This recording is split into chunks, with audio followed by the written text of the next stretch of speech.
Hello friends, in today's video we will start with the Anglo Afghan Wars. To understand why the Anglo Afghan Wars took place between the British East India Company and Afghanistan, we have to start with the great game which was happening between the two biggest powers of the 19th century. On one side was the USSR and on the other side Britain, who would dominate in Central Asia. The rivalry that was going on between these two is called the Great Game. And this great game lasted from the beginning of 19th century to the beginning of 28th century. During this great game, a time had come when only Afghanistan was left between these two colonial powers, and both were trying hard that work should be done under their influence in Afghanistan as well. Let us understand through the map what was the situation after all.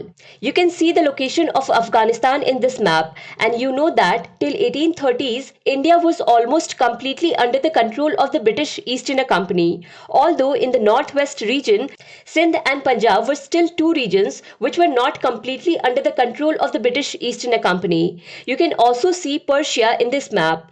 Now what happened was that in the early 19th century, Russia increased its influence in Persia and signed a treaty with them called Turko-Manchai, due to which many large parts of Persia were now controlled by Russia. This caused a big shock to Britain because they were considering building a new route between India and Britain through the river Euphrates.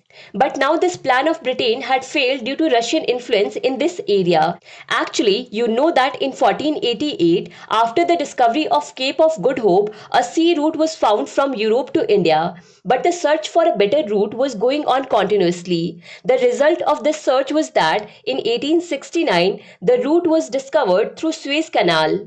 So the route of Suez Canal was prepared in 1869, but we are talking about the 1830s. So at that time, Britain was exploring a new route through the river Euphrates, but due to the increasing Russian influence in Persia, Britain's plan to find a new route was ruined. And now Britain was also fearing that after Persia, USSR might not enter Afghanistan, because if this happens, then Russia will also try to snatch India from Britain.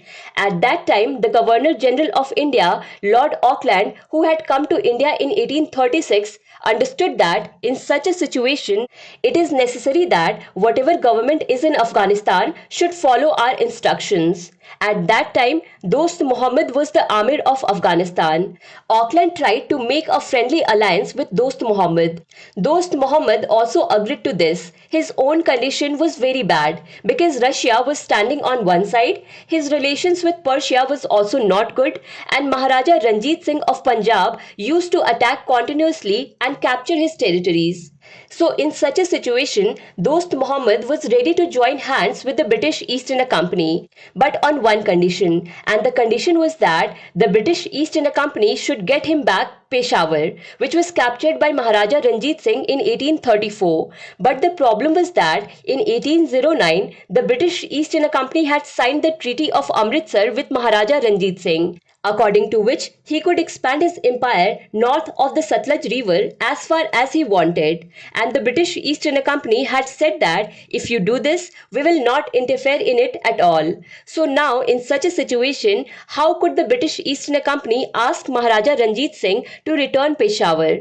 So the conversation that was going on between Dost Muhammad and Lord Auckland failed. In such a situation, Dost Muhammad turned towards USSR and Persia to strengthen his position. It was heard that he had given a very grand welcome to the ambassador of USSR. When Lord Auckland came to know about this, he understood that now the water has gone above the head, and he immediately activated his forward policy. Forward policy means finish the enemy before it attacks. So we can see that the whole background is ready for the first Anglo-Afghan war.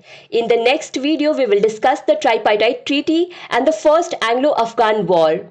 To understand Indian history and Indian polity in detail, do follow Bookstawa playlist. Link is given in the description box. Thank you for watching Bookstawa.